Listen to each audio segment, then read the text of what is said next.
I have a problem. I have a big problem, and it's crocheting. Sorry, there's a light back there. So I was on Shein and saw this sweater, and I was about to buy it until I thought to myself, can I crochet that?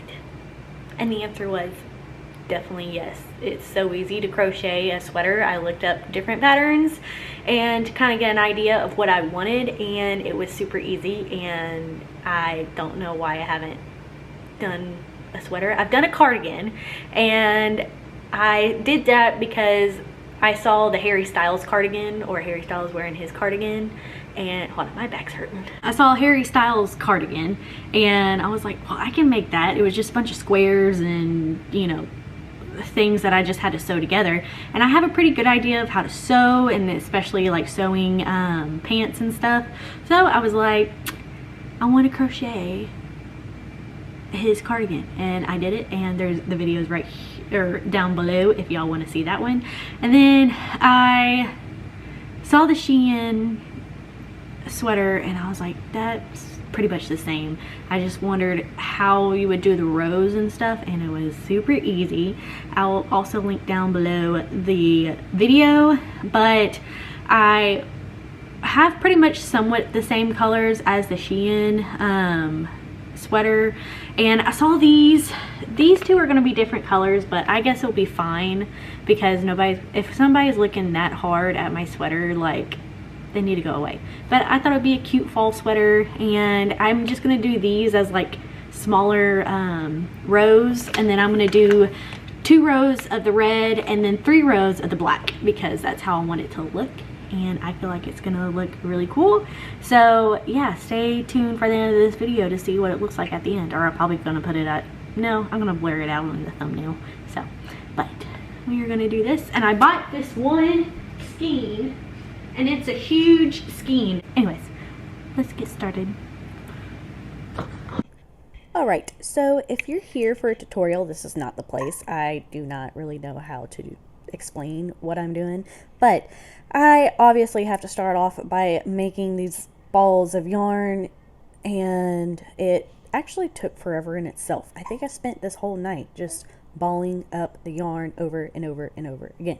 So I started off with the basic foundation chain, and then just double crocheted into each stitch, and I made it about 20 inches wide because the pattern said, or the girl on the video said, to add extra stitches on the end, so you just make 2 double crochets into the last stitches on each ending row, and I did not like that. I should have actually done like a chain that was around 30 inches. I did about 20 inches, so my chain should have actually been 2 more inches to at least like fit me, because it did not fit. I actually ended up adding 2 panels on the side of each front and back part, so I added a panel in the middle on the sides, but it actually turned out really good.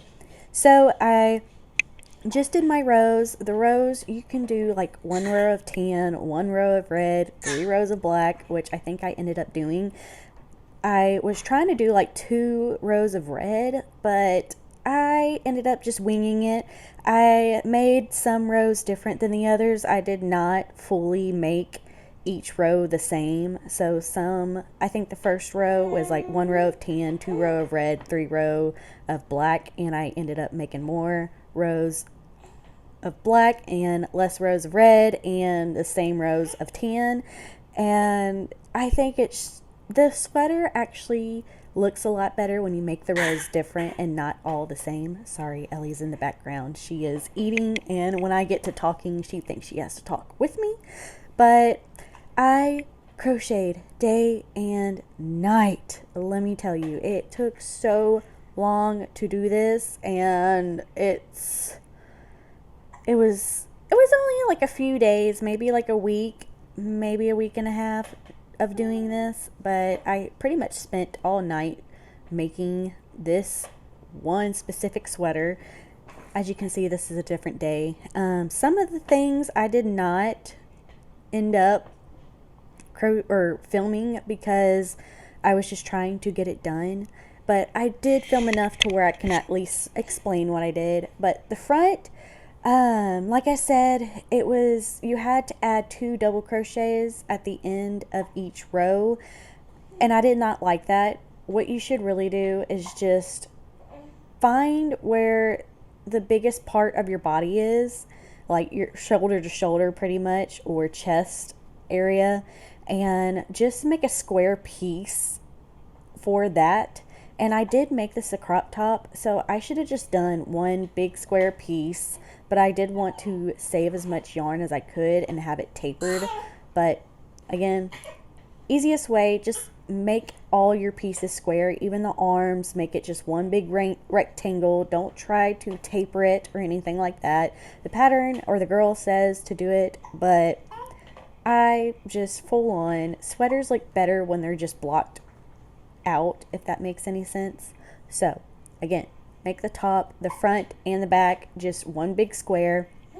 I do like the fact that the girl made the neckline, and where you just pretty much, you do a double crochet, but you only do the first part of it, and then you go into another double crochet and only slip through the first 2 stitches again, and then you slip through the last 3 stitches, and it makes it tapered around the neckline, like it makes a nice U shape from the front. And I just did the same thing for the back and made another U shape that tapers off a lot more, and it just adds a very nice neckline.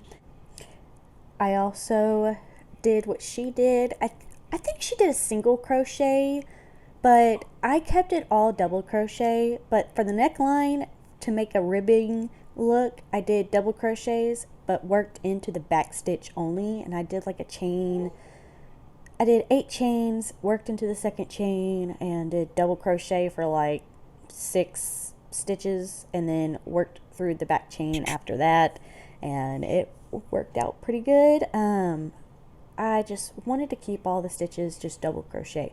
That way it just all kind of looked pretty uniform. And for the edges, like for the cuffs and for the edging at the bottom, I did the same thing, except for the bottom, you skip a stitch to gather it up or to cinch it. I also did that around the sleeves. You skip a stitch or 2 and it just bunches it up. That way you don't have to like go back and sew it. You can just crochet and just skip a few stitches and it works into the thing. But when you are making these ribbed patterns, she explains it better, so I would go watch the video. But when you get to the end of the row, you slip stitch twice into the main part of the sweater, and then you go back and work into the back of the chain. And then of course when you get to the end of it, you're going to chain 2 and then double crochet back into the main sweater, and then you're going to slip stitch, if that makes any sense. I would definitely go watch the video, link down below, of the girl doing it herself. Again, this is not a tutorial, it's just like a crochet along, I guess you could say. Just me not going in depth, just me kind of just chit-chatting with y'all. So I hope y'all enjoy this video. That's pretty much of me explaining everything. The rest of this video is just going to be me showing y'all the rest of what I did and the final product. So thank you for watching, and I hope to see you in the next video.